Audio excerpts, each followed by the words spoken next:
Ora bem, porque são 3 horas e porque, esta introdução que eu vou fazer não é a apresentação, é evidente. Assim, enquanto as pessoas vão entrando, eu vou fazendo esta apresentação só para explicar, o que é que se vai passar. Vai ser muito rápido, porque, o sumo da apresentação está com o Luís Vasconcelos. Ora bem, boa tarde a todos. Eu pedia-vos que, se puderem, podem ir desligando as vossas câmaras, porque se formos muitos com as câmaras ligadas, provavelmente podemos não ter capacidade suficiente na rede para suportar a nossa imagem e, simultaneamente, depois a apresentação. Ora bem, sejam bem-vindos a esta apresentação. O que nós vamos fazer, até porque já viram pelo tempo, não vamos realizar uma descrição técnica de todos os problemas que têm surgido por facto de estarmos a utilizar exaustivamente iluminação LED, porque, apesar das vantagens que a iluminação LED tem, também tem o reverso da medalha. Isto é, também é possível encontrar alguns problemas que a prática nos tem revelado. Não é, por isso eu dizia que não vamos fazer uma demonstração técnica dos problemas que têm surgido, até porque não é o sítio para isso. A nossa preocupação, a preocupação de quem vai fazer a apresentação, o meu colega Luís Vasconcelos, é mais de comunicar que existem algumas limitações ou questões que têm que ser consideradas quando eu estou quer a instalar ou anteriormente a projetar iluminação LED. Existem alguns problemas que eu devo ter em consideração pelo facto de isto ser uma realidade atual que não existia no passado e que, como vocês sabem, sendo cargas não lineares, introduzem determinadas perturbações que têm consequências. E aquilo que nós, ou que o Luís Vasconcelos vai apresentar, são essas consequências, eh, vai tentar colocar o problema, depois apresentar as consequências e, finalmente, transmitir os processos que existem para as atenuar. E esta comunicação deve-se bastante à experiência que fomos adquirindo ao longo dos últimos anos. O Luís Vasconcelos vai, portanto, fazer uma apresentação resumida e eu pedia-vos que vocês fossem anotando alguma dúvida que tenham, podem enviar essas dúvidas pelo chat ou até depois no final, se quiserem, fazer as perguntas diretamente. Temos os dois processos, vocês utilizem aquele que vos der mais jeito. Por isso, eu, como já são quase 3h05, julgo que as pessoas, a maior parte das pessoas já entrou, eu passaria ao Luís Vasconcelos que vai enquadrar então o problema que nós pretendemos num espaço relativamente reduzido para que depois possam surgir algumas questões que vocês queiram colocar. Luís? Ok, muito obrigado. Vou partilhar o meu ecrã convosco, por isto em modo de apresentação para poderem ver. Então, suponho que estão a ver o meu ecrã, confirmem-me por favor. Sim, estamos. Não. E também me escutam bem. Ouvir, exatamente. Sim. Ótimo. Antes de mais, muito obrigado a quem pôde disponibilizar tempo para estar connosco nesta conversa, digamos, ligeira, informativa e despretensiosa. Não é a nossa intenção, obviamente, fazer uma aula de eletrotecnia teórica. Certamente, do outro lado, haveria gente mais qualificada para o fazer, mas como o Henrique Barata Mota disse, é fundamentalmente aproveitarmos a circunstância, é uma coisa que gostamos de fazer na Liedo, de partilhar com quem está no mercado as questões que se nos afiguram pertinentes e que vão surgindo na nossa atividade, que no caso da Liedo é bastante longa, aproxima-se dos 40 anos em Portugal, o que é uma data absolutamente assinalável, não é? Remarcável. É um galão difícil de. Bom, indiretamente à questão.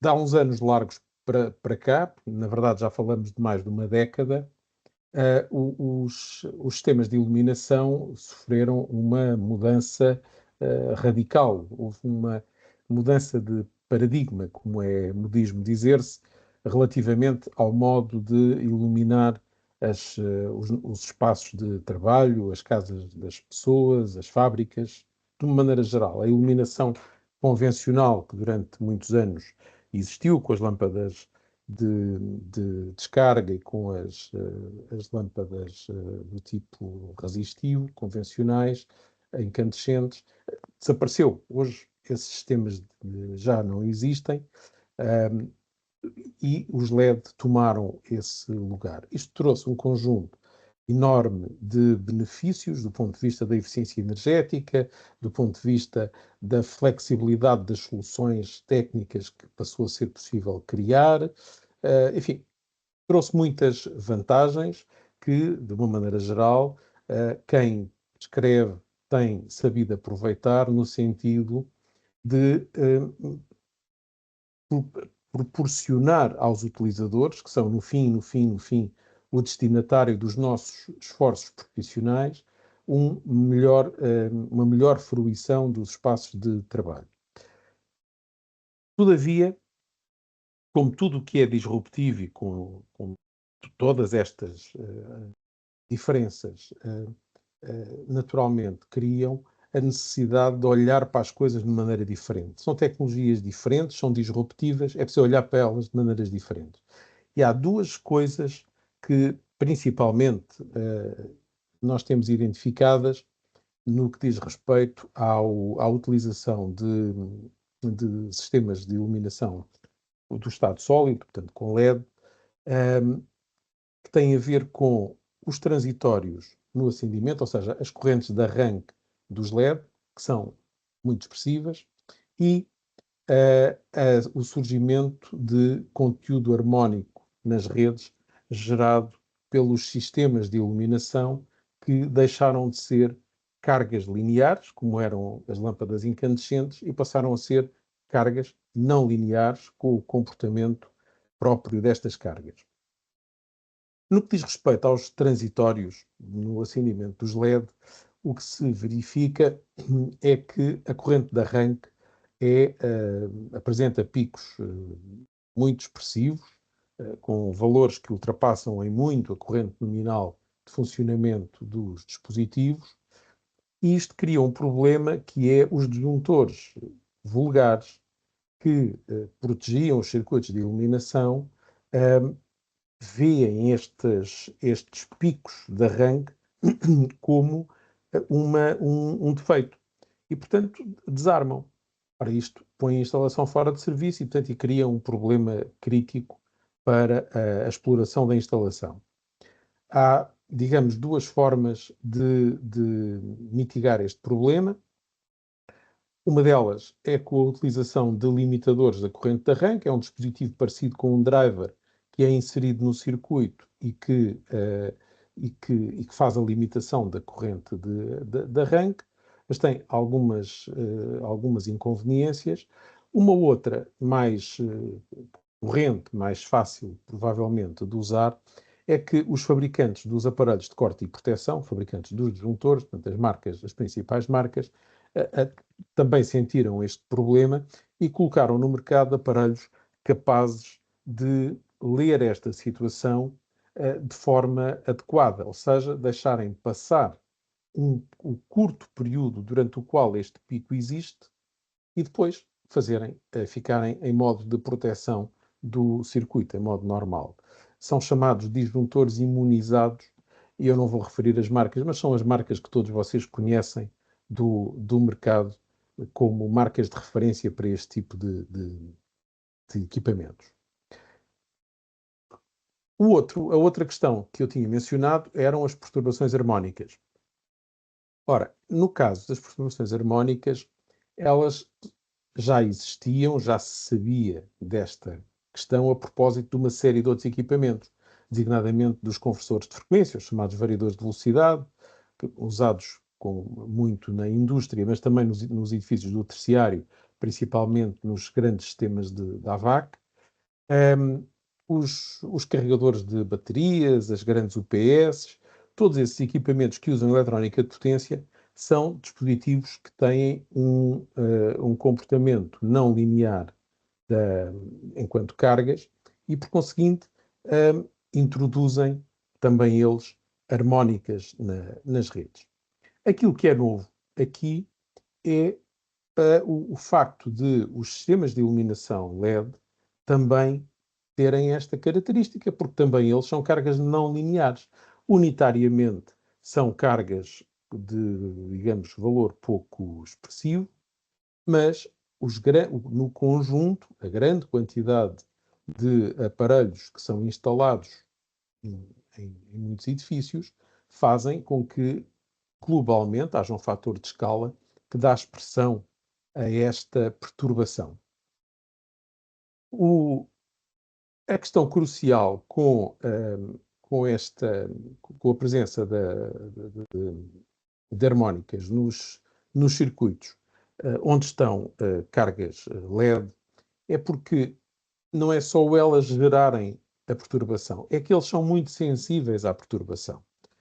Os aparelhos que estão expostos digamos, à presença de harmónicos numa rede, são, no fundo, expostos a um conjunto de coisas que lhes são penalizantes, designadamente provocando sobreaquecimento. Isso reconhece-se desde logo nos cabos, mas esses são talvez os menos sensíveis, são os equipamentos mais básicos que existem numa instalação. Claro que pode haver deterioração do isolamento, mas no caso da eletrónica de precisão que os aparelhos de iluminação usam, esta exposição, digamos, a um conteúdo harmónico, à distorção harmónica presente na rede, de facto provoca um envelhecimento precoce dos equipamentos e isto faz com que,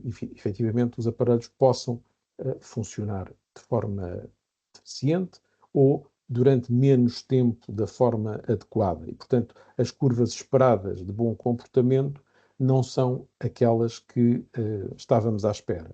Estas coisas, claro está que a massa crítica adquire-se com o tempo, é com o tempo que vamos ganhando consciência das circunstâncias e das coisas ocorrerem, mas já passou tempo suficiente para termos consciência de que elas existem e por isso nos pareceu que fazia sentido falar delas. Eu destacaria aqui duas coisas que são, do meu ponto de vista, particularmente relevantes. Por um lado, o baixo desempenho dos equipamentos na presença de perturbações harmónicas e, por outro lado, obviamente, a redução da vida útil dos dispositivos. Porque estas coisas, todas juntas, acrescidas das perdas térmicas que levam ao sobredimensionamento das instalações e a eventuais falhas de energia por ação das proteções, têm uma expressão que não é despecienda no custo total de posse. Nós não podemos nunca esquecer que qualquer instalação é feita com dois propósitos principais. servir bem os seus utilizadores, do ponto de vista da utilização do espaço, do conforto de uso, etc. E, por outro lado, dar rentabilidade ao investimento que alguém, seja uma pessoa corpórea ou incorpórea, algum investimento que foi feito e que, obviamente, para o qual é esperado um retorno. O aumento do custo total de posse e, por exemplo, a redução de vida útil levar à substituição precoce de aparelhos, aumenta o custo de posse. Daí que a nossa cruzada, por assim dizer, na LEDO, quando falamos muitas vezes com quem nos pede opinião, nós focamos-nos muito sempre no custo de posse de uma instalação mais do que no payback. Porque o payback, sendo digamos, um ponto de medida interessante, como é evidente, mas não conta a história toda. Portanto, estas são consequências diretas das perturbações harmónicas identificadas. Só para recordar que é a parte muito resumida da elementar da eletrotecnia teórica, nós temos basicamente três sistemas, por assim dizer, três maneiras de uma rede ver uma carga. Temos as cargas resistivas, se aplica a lei de Ohm, portanto há uma relação direta dada por uma constante a que costumamos chamar resistência ou impedância, portanto, que relaciona diretamente a tensão com a corrente. Portanto, elas, para onde uma for, a outra vai e vão de mão dada. Temos situações em que as cargas não são puramente resistivas, são indutivas ou capacitivas ou mistas, e, portanto, temos um desfazamento entre a corrente e a tensão. A isto chamamos, na eletrotecnia, fator de potência, e sendo uma necessidade, digamos, uma presença bondosa, por exemplo, para que os motores elétricos funcionem, os motores assíncronos, se for excessiva, é um custo, e há 30 anos atrás, os fornecedores de energia fizeram os utilizadores despertar para esta realidade, começando a taxar a energia reativa, e levaram a que surgisse um negócio de compensação do fator de potência, correção da energia reativa com baterias de condensadores.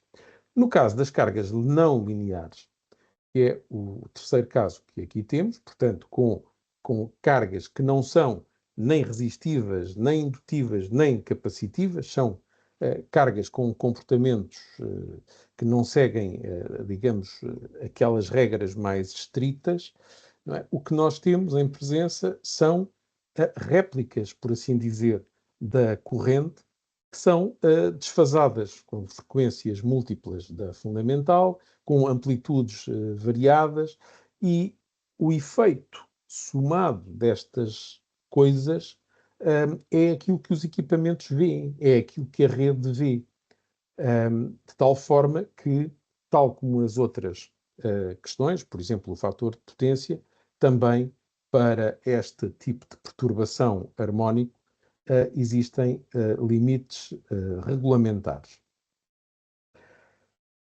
A questão crucial está aqui, enfim, este é um gráfico mais detalhado e mais ampliado do que mostrei antes, mas percebe-se perfeitamente aqui que, tendo nós uma componente fundamental da corrente nos 50 ciclos, não é? Depois temos uma segunda harmónica, que é a curva que aparece aqui a preto, que cumpre 2 ciclos no mesmo período da fundamental. Depois temos a terceira, que faz 3 ciclos, portanto está aqui está aqui o segundo e está aqui o terceiro, e por aí fora. E, portanto, este conjunto, e depois os valores eficazes estão aqui. E se a gente olhar para estes gráficos, e se pensarmos que depois, aqui só estamos a ir até à quinta, mas há mais, não é? Estas também são as mais expressivas, veremos. Mas se pensarmos que o valor eficaz da corrente neste circuito será a soma destes pontos todos que estão aqui, portanto, não teremos aqui o valor que esta curva da fundamental indica, mas se calhar já tínhamos aqui o dobro. Ora, o dobro é uma coisa muito diferente de não ser o dobro. E, portanto, é pertinente olhar para esta questão. Há uma grandeza que mede a distorção harmónica. O acrónimo é o THD, do inglês Total Harmonic Distortion, e basicamente o que esta fórmula relaciona as potências das harmónicas que não são a fundamental com a fundamental. Portanto, é o quociente entre as potências do somatório das potências das diferentes harmónicas a dividir pela potência da fundamental. E isto dá a distorção harmónica. Eu chamei esta fórmula aqui, não pela chatice de a mostrar, ou para vos incomodar, mas principalmente porque é uma grandeza sobre a qual vale a pena atentar, porque ela diz-nos alguma coisa sobre a qualidade dos equipamentos que vamos incluir nas redes, dos equipamentos de alimentação dos LED, designadamente os drivers, que são fundamentais. Convém referir que existe regulamentação para estas questões da distorção harmónica. Há uma norma, a 519, que depois tem uma homónima europeia, que é a EN 550-160, e são estas as normas que definem a qualidade da energia e os preceitos que devem ser seguidos para aferir a qualidade da energia nas redes.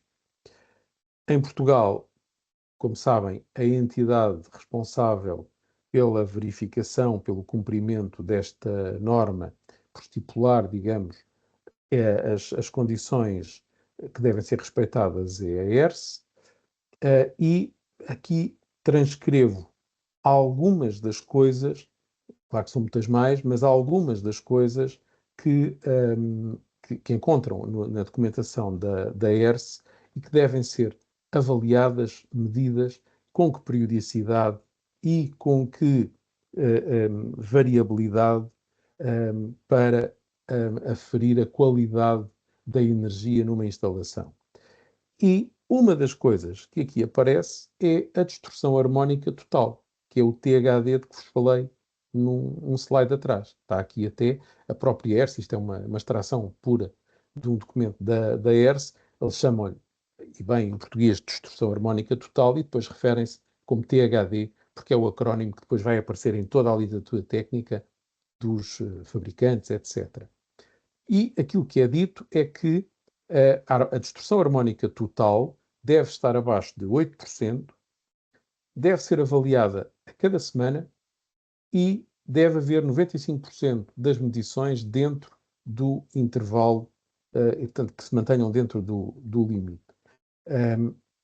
Estas são, digamos, é uma parte informativa, mas é relevante do ponto de vista da escolha dos equipamentos. Porque, reparem, estão aqui dois exemplos de equipamentos que, por exemplo, na LIED, que, como sabem, produz em Portugal equipamentos por medida para satisfazer desejos específicos dos seus parceiros, quer sejam projetistas, clientes, enfim, que querem soluções feitas à medida, com determinados desempenhos que os equipamentos de catálogo muitas vezes não podem oferecer. Tem aqui dois exemplos de drivers de uma marca de referência e de gama premium. Okay? Portanto, são aparelhos da mais fina escolha. E podem ver que neste driver de 85 watts, não é? Com uma capacidade de ter uma corrente de saída de 600 a 1800 mA, já para DALI 8, etc., a distorção harmónica total deste aparelho é inferior a 10%. Mas inferior a 10% não é inferior a 8%. Portanto, existe, e esta é uma das razões que hoje nos trouxe aqui. O problema tem a dimensão que tem, obviamente que se fosse avassalador, todas as instalações estavam a morrer de morte súbita ao fim de muito pouco tempo, e felizmente isso não sucede, mas há um envelhecimento precoce se não for feita alguma coisa para tratar deste tema. Por exemplo, este outro driver, que também é de uma série premium, portanto, também de primeiríssima escolha, já tem um THD inferior a 8%. Portanto, esta é uma questão importante quando se trata de escolher equipamentos para colocar numa instalação. Eu diria que naquele slide inicial, quando a mudança da tecnologia induz mudança de atitude na abordagem das coisas, esta é uma das situações. É em fase de projeto, e o projeto pode ser de fazer uma coisa nova ou de renovar uma coisa existente. Em fase de projeto, faz sentido verificar estes valores e usá-los como um dos critérios de escolha dos equipamentos que devem ou não ser colocados na instalação.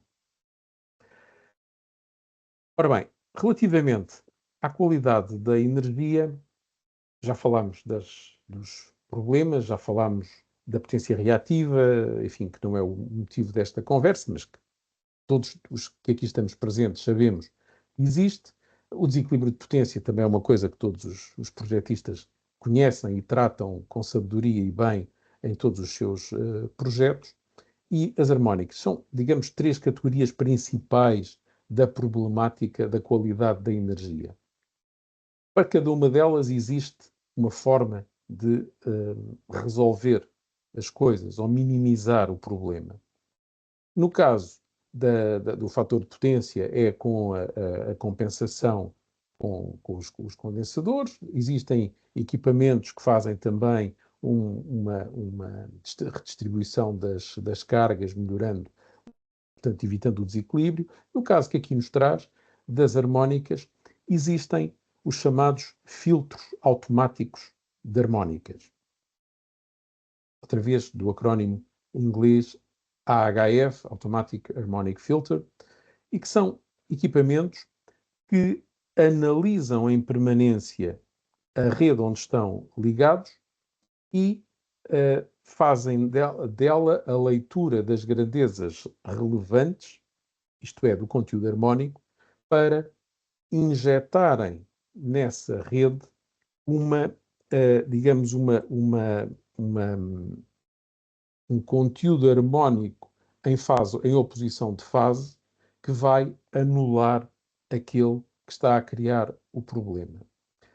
Temos aqui um exemplo típico da topologia de uma rede, digamos assim, em que temos, digamos, o barramento, a corrente normal com uma fonte de harmónica, portanto, com um aparelho, uma carga não linear, que faz com que, neste circuito, a forma de onda da corrente seja uma coisa que não é uma sinusoide, nem se aproxima. É uma coisa estranha, com um feitio assim esquisito e que pode ser mais distorcida até.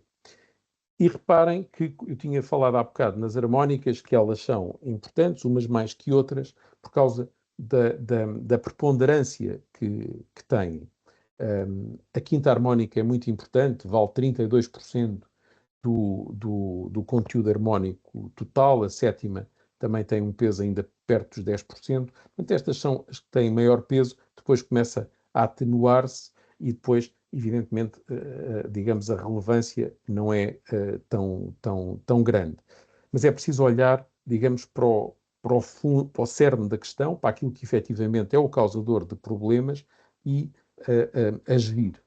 E então, o que o filtro ativo de harmónicas faz é ler em permanência o circuito onde existe, porque isto nós sabemos a priori, pela natureza das cargas, se elas são ou não, se têm ou não potencial de geração de produção de harmónicas. E o que o filtro de harmónicas faz é ler esta rede e injetar nela um trem de digamos, de uma harmónica, neste caso a quinta harmónica a 32%, em oposição de fase àquilo que ele vai lendo. E a consequência disto é que, do ponto de vista da rede, aquilo que passa a ser visto já não é esta forma de onda distorcida pelas harmónicas, mas sim uma forma de onda mais próxima da sinusoide que nós perseguimos. E já agora, para terem noção do tempo de rastreio com que estes filtros trabalham, eles fazem uma análise, portanto, o tempo de resposta do filtro é inferior a 100 microsegundos. Portanto, são verdadeiramente rápidos. Eu diria que podemos considerar que trabalham em tempo real, portanto, não há mastrese que faça com que, quando o filtro injeta a contramedida, já passou a oportunidade. Não, de facto, são eficazes. Este exemplo que aqui estava é o caso de um modo. Eles podem se agrupar, ir juntando em paralelo, e, portanto, para atingir os níveis necessários, é feito um dimensionamento para atingir os propósitos que se pretendem. Desculpa, contrário. Pode haver situações em que, em grandes instalações, é normal que, proporcionalmente, também haja necessidade de equipamentos de maior dimensão. Já era assim na compensação de fator de potência, não é? Com pequenos armários com uma bateriazinha de condensadores, ou grandes armários com grandes baterias de condensadores, é normal que aqui ocorra algo de semelhante. E, portanto, há um fator de escala associado à dimensão do edifício. Mas o conceito está aqui. Portanto, nós temos um barramento secundário, portanto, baixa tensão, as cargas que não são problemáticas, que são cada vez menos e hão de ser cada vez mais deste lado, porque quase tudo é eletrónico, ou poucas coisas não serão eletrónica. Digamos que aqui estará a eletrónica compensada e, portanto, que não é geradora de harmónicas pertinentes, preocupantes. Aqui estão as outras. E cá está o filtro com os transformadores de corrente colocados aqui, portanto, na baixada do circuito onde estão os produtores de harmónicas, para que o filtro reaja e injete no barramento, digamos, a contramedida, a tal harmónica em oposição de fase, que vai contrariar o conteúdo harmónico indesejado que está a ser gerado por estes equipamentos. No âmbito das infraestruturas, para cargas de consoante dos tipos de carga, sabemos que em carregadores de baterias, em sistemas de iluminação, em computadores e em variadores de velocidade, existem. Esta é a tipologia de problemas que podem ser esperados. São correntes de neutro incomuns, com aquecimento excessivo do neutro e elevado conteúdo harmónico. Então, para nós podermos perceber perante uma instalação, seja em momento de projeto, seja em análise do ponto de vista da manutenção, por exemplo, o que é preciso fazer, ou se é preciso fazer alguma coisa, procuramos listar aqui um conjunto de medidas ou atitudes que devem ser, do nosso ponto de vista, tomadas. Efetuar medições do lado secundário do transformador ou nas cargas problemáticas, portanto, sem compensação, bem entendido, para perceber o que é que ali se passa. Isto faz com o analisador de redes e colocado num período satisfatório que, dependendo do modo de operação da instalação, pode ser mais ou menos prolongado. Podemos falar que 24 horas chegam ou podemos ter que precisar de uma semana. Depende da natureza da instalação. Conhecer, por via destas medições, o espectro da distorção harmónica presente e a grandeza de cada harmónica. Medir, obviamente, a potência reativa, saber se existem dispositivos de compensação, classificar as cargas e depois definir nos pontos de qualidade de energia e os pontos onde se podem colocar os filtros automáticos de harmónicas. Portanto, ter isto esquematizado para poder planear digamos, este tipo de intervenção corretiva. Ter isto registado numa planta, atendendo ao seguinte, por isso eu vos mostrei duas imagens, uma em que só está um pequeno módulo de correção e outra em que está um armário, que é perceber se o dispositivo que precisamos de colocar em função da quantidade de harmónicos presentes é compatível do ponto de vista dimensional com o espaço disponível. Saber também se o encaminhamento de cabos é superior ou inferior, porque isso é relevante para a construção do quadro, não é? Não é a mesma coisa alimentar por aqui ou por ali. Eu preciso de saber onde é que tenho as coisas. Saber quais são os requisitos da rede, que é a aplicação, no fundo, aquilo que a ERSE, no caso de Portugal, aquilo que a ERSE nos diz que devemos seguir. E depois conhecer o tipo de operação, porque, de facto, as coisas estão todas relacionadas, é percebermos que tipo de operação temos, que tipo de negócio temos, quais são os ciclos de trabalho, porque todas estas coisas têm a ver com as necessidades das leituras serem de mais curto período ou de maior intervalo. Eu resumiria assim. No caso de projetos novos, fazer uma avaliação, obviamente por cálculo estimativo, como é feito para uma série de outras coisas, baseado em fichas técnicas dos fabricantes, os valores que podem ser causadores de perturbações. Conhecer as correntes de arranque, a distorção harmónica expectável, THD, e o equilíbrio das cargas. Na manutenção e nas renovações, conhecer os equipamentos presentes na instalação que tenham potencial de gerar perturbações e fazer a aferição por medição dessas redes para ter conhecimento do que é que ali se passa.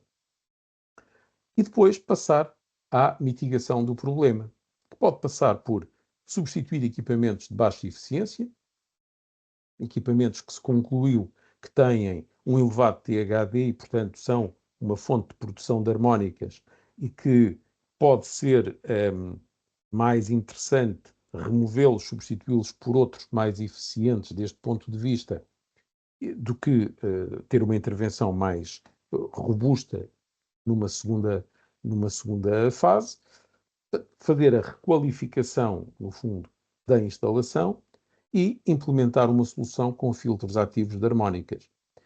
Claro que as coisas estão por esta sequência, porque, de facto, primeiro faz sentido melhorar o que for possível na instalação para que esta terceira fase, que é aquela em que implica fazer o investimento adicional de adicionar um equipamento, possa ser a mais eficiente possível. Uma vez mais, estamos sempre a olhar para o Total Cost of Ownership, outro acrónimo do inglês, portanto, ao custo total de posse, que deve, digamos, balizar muitas das decisões. Outra das sugestões que nós fazemos é falar connosco, é contatar a Ilha de Portugal, através dos nossos e-mails gerais, ou dos pessoais que também são de vosso conhecimento, muito provavelmente, através do portal da Ilha de Portugal, que serve para muitas coisas, para conhecerem as múltiplas soluções que nós temos e das quais esta é uma delas, e poderem, digamos, abordar o problema de uma maneira mais esclarecida, por um lado, e informada. E, basicamente, de uma maneira, enfim, singela, era isto que queria transmitir-vos. Eram estas as nossas preocupações que identificámos nestes sistemas e que queríamos partilhar convosco. Agradeço em particular as vossas presenças, o vosso tempo que é precioso e que tiveram a gentileza de nos dedicar e, obviamente, que estamos disponíveis para as vossas perguntas, quer hoje, aqui presencialmente, durante um bocadinho, assim como sempre através dos contactos que aqui estão. Nós depois vamos partilhar este documento convosco, enfim, pelo conteúdo informativo que tem. Quem quiser, podemos partilhar, não tem problema nenhum. Normalmente, estas sessões ficam gravadas e estão disponíveis no portal da LIED, portanto, em liedeportugal.pt. Há lá mais, porque nós já fizemos mais coisas no tempo do Covid sobre a radiação ultravioleta para higienizar espaços, fizemos para iluminação de segurança, sistemas de controle, etc., em espaços hospitalares. Fizemos diversos webinars, consoante vamos achando que hajam assuntos que possam ser de utilidade para os outros e nós gostamos de partilhar. Da minha parte, muito obrigado. Creio que posso, em nome da LIED, também agradecer a vossa presença. Eu vou parar a partilha e fico à vossa disposição. Luís, há uma pergunta do Sr. João Paulo Rocha que está no chat. Se acederes ao chat. Sim. Tens uma pergunta de João Paulo Rocha. Ok. Portanto, a questão da... Coloca aqui duas questões. Se colocar o filtro, se o efeito é semelhante ao de colocar uma bateria de condensadores, isto é, corrige a montante. Sim, é um funcionamento semelhante. Os condensadores injetam energia reativa na rede, não é? Portanto, em vez de comprarmos energia reativa ao fornecedor de energia, passamos a gastar da nossa. E, portanto, deixamos de ter esse custo na fatura da eletricidade. Depois, se as harmónicas podem ser geradas no exterior da instalação, as harmónicas existem na rede. Quem gera as harmónicas são as cargas não lineares. E, portanto, agora, nós só conseguimos tratar da nossa instalação, não é? Porque as perturbações que existam no exterior são do exterior, mas não são necessariamente, digamos, não são propagadas para dentro da nossa instalação. Aqui do que procuramos tratar, a questão que nos levou, que nos trouxe até aqui, que nos levou a tomar a iniciativa de fazer esta apresentação, tem a ver com o concluirmos o seguinte: a presença de uma distorção harmónica eventualmente elevada numa instalação pode fazer com que, pode e faz, não é só pode, faz mesmo, promove o envelhecimento precoce dos equipamentos. Todos nós sabemos que o elemento mais débil num sistema de iluminação LED é o driver.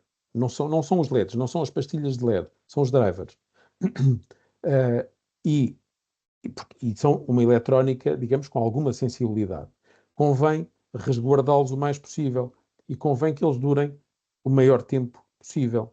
É uma das razões, aliás, porque uma forma de distinguir algumas luminárias quanto à sua qualidade, não da produção lumínica, mas de utilização numa instalação, é se eu tiver uma luminária que é mais fácil substituir o driver do que noutra, de certeza que em termos da manutenção eu estou a ter um ganho, não é? Porque quando for preciso, como há de ser, um dia substituir o driver, se for mais fácil substituí-lo, há menos trabalho para a manutenção, é mais rápido, o tempo de imobilização digamos, do serviço é menor e, portanto, há uma vantagem.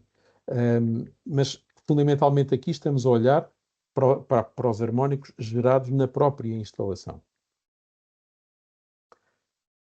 Depois, pergunta aqui, quando medimos a distorção harmónica, se conseguimos distinguir se a distorção é gerada na minha instalação ou exterior. Aquilo que nós estamos a medir naquele gráfico, naquele desenho, em que eu vos mostrava que os transformadores de corrente estão colocados a jusante do barramento da nossa instalação. Portanto, estão no secundário do transformador, não é? E do lado conseguindo nós isolar algumas cargas, dizer estas de certeza que não se passa nada com estas, estão controladas, são seguras, estão aqui na zona das cargas boas. Estas aqui que são mais problemáticas, eu portanto, faço a medição desse lado, ok? Portanto, é uma medição interior. Quanto ao THD recomendado nos drives, que me está a ser perguntado, aquilo que a ERS estipula é que a distorção harmónica total deve ser inferior a 8%. Há aparelhos que conseguem cumprir esta premissa. Estou a falar, obviamente, isso também é um aspecto, na nossa opinião, da maior relevância e que também faz a diferença entre uns aparelhos e outros. A ERS estipula inferior a 8%. Okay? Ora, isto é uma verdade que não é só para os drives, é para tudo. A distorção harmónica na instalação deve ser inferior a 8%. Claro que se nós tivermos drives com distorção harmónica que seja de 10%, vamos estar acima do limite. E, portanto, é uma das situações em que poderá fazer sentido analisar face à dimensão que o problema tenha. Se for um drive, não é um problema. Se forem 1000 drives, porventura é. Não é? Olhar para o problema, por isso é que é importante ver a natureza do negócio, a natureza da operação, perceber do que é que estamos a falar para podermos avaliar o impacto que tem do ponto de vista técnico e sabemos solucioná-lo por via dos filtros ativos de harmónicas e do ponto de vista económico, não é? Para fazer um balanço se é um investimento que tenha o retorno esperado ou não. Espero ter respondido. Também há uma pessoa com a mão no ar. O Carlos Santos está com a mão no ar, penso que quer intervir. Faça favor. Sim. Boa tarde Olá. a todos. Queria agradecer aqui a vossa apresentação. Estes são sempre temas muito importantes serem debatidos aqui entre a comunidade, e vocês estão há muitos anos nestas áreas, portanto são quem tem normalmente a informação dos fabricantes e, portanto, é muito importante. Não é? Eu tinha aqui alguns temas que queria colocar. Pronto. A primeira delas, relativamente à iluminação, eu sei que há aqui uma indicação mais até que tem a ver com o distribuidor, não é? Que está preocupado em que não lhes carreguem a rede com as harmónicas e, portanto, quer fazer pagar-se, quer fazer com que sejam pagos, não é? por esta energia adicional consumida. E do lado do cliente, as harmónicas efetivamente acabam por sobrecarregar as instalações, carregar o neutro, e portanto muitas vezes com disparos intempestivos nas instalações. Não é? O que eu tinha aqui dois ou três temas. Um deles é se estará a ser pensado a iluminação começar a aparecer com esta informação de raiz, para que o pessoal que está no setor possa tomar decisões em consciência. Nós normalmente decidimos por uma luminária, mas não fazemos ideia a este nível, não é? Temos as características todas, as fotometrias, temos uma série de informações, mas efetivamente a este nível nós projetistas nem olhamos para o assunto.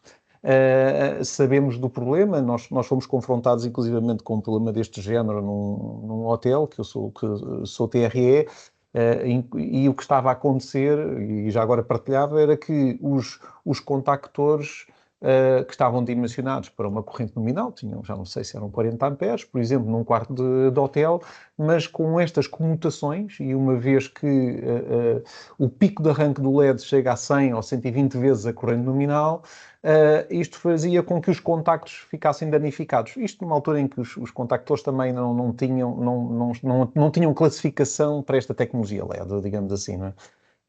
E, portanto, isto significa o tal desgaste que o Luís Vasconcelos estava a falar há pouco, não é?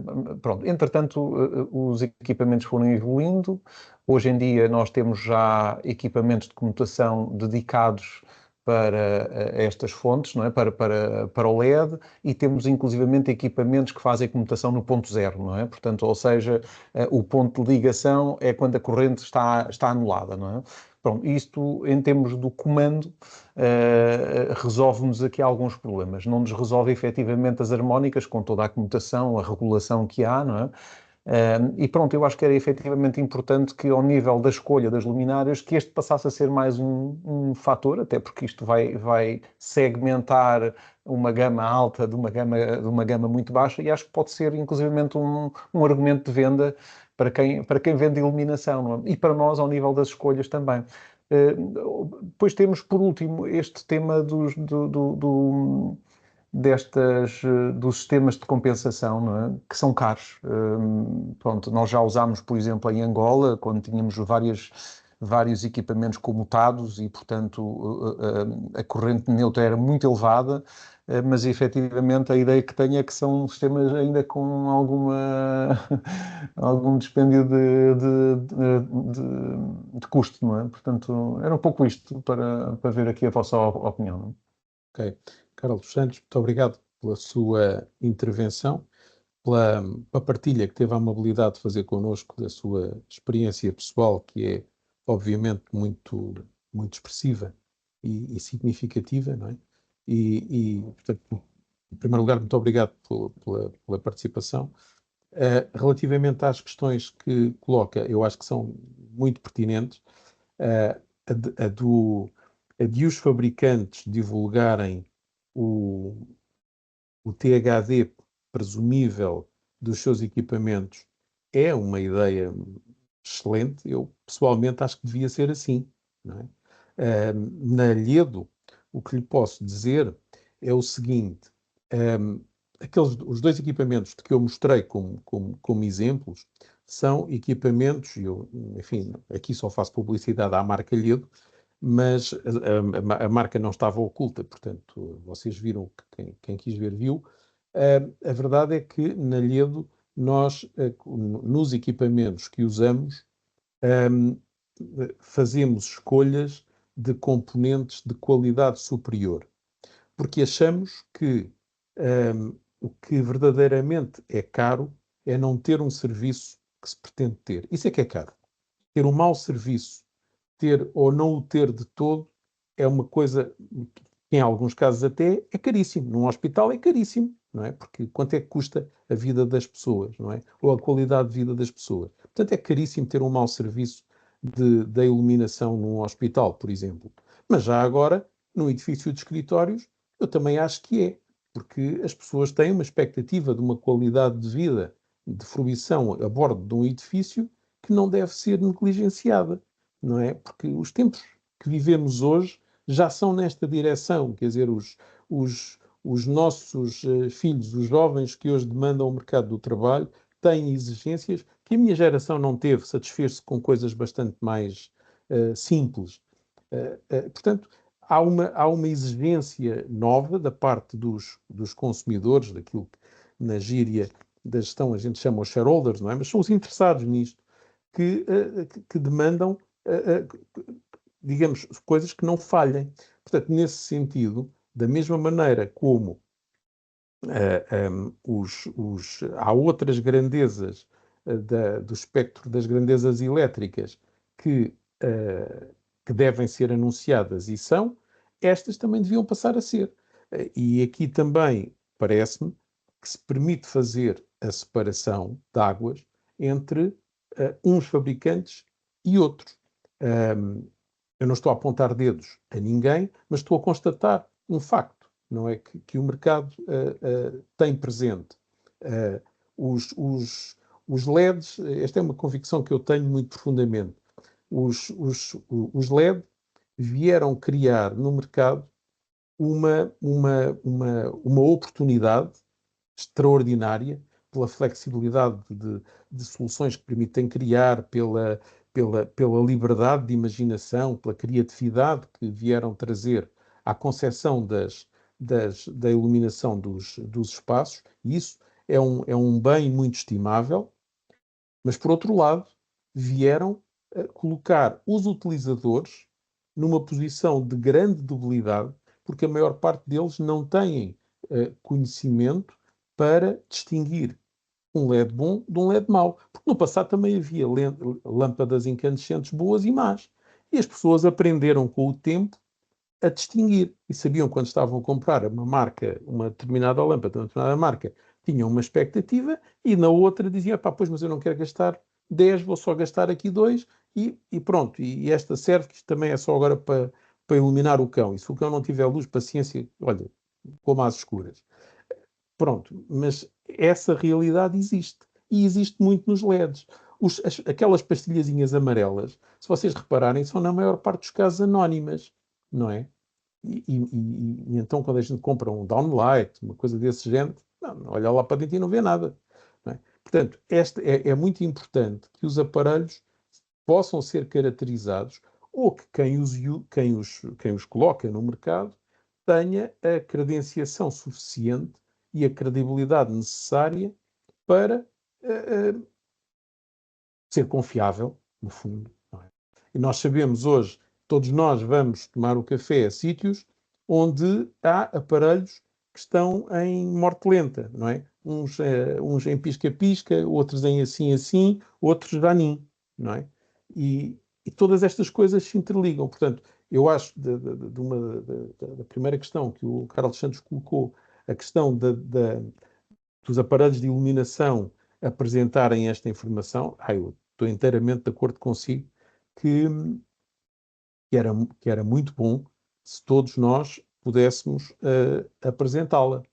Agora, não podendo, porque às vezes não é possível apresentar tudo, porque produzir fichas técnicas com este grau de qualificação representa, às vezes, realidades incompatíveis com necessidades incompatíveis com a realidade das organizações, não é? Nós estamos no mercado em que estamos, que é pequenino para muita coisa, e também nos impõe essas limitações. Agora, como lhe digo, no nosso caso, na LEDO, nós temos este critério prévio, que é escolher equipamentos que nos dão as melhores garantias de não criarem problemas destes maiores do que aquilo que eventualmente já criem. Não é?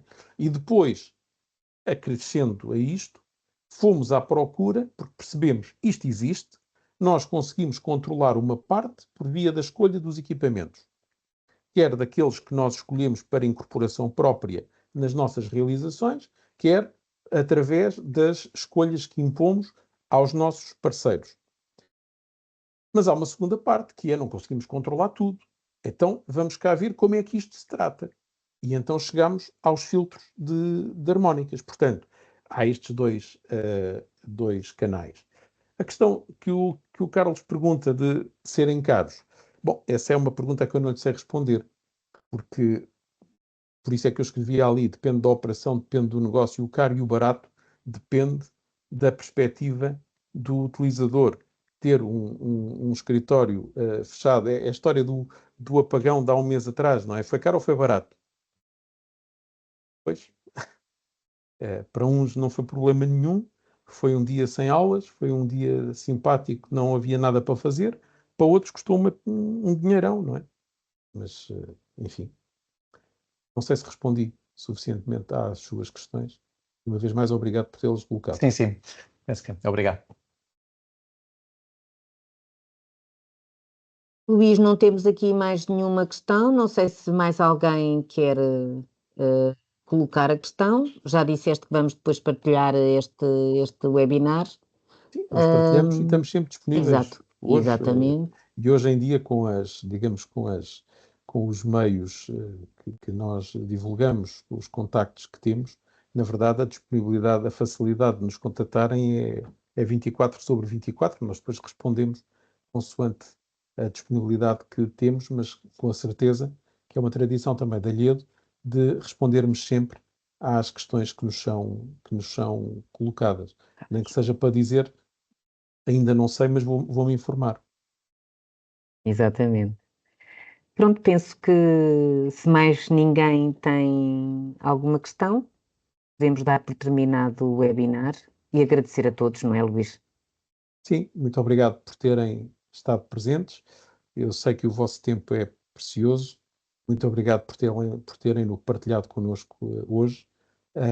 E estamos cá para as vossas questões. Exatamente. Boa tarde a Boa todos. tarde. Boa Obrigado. tarde. Boa tarde.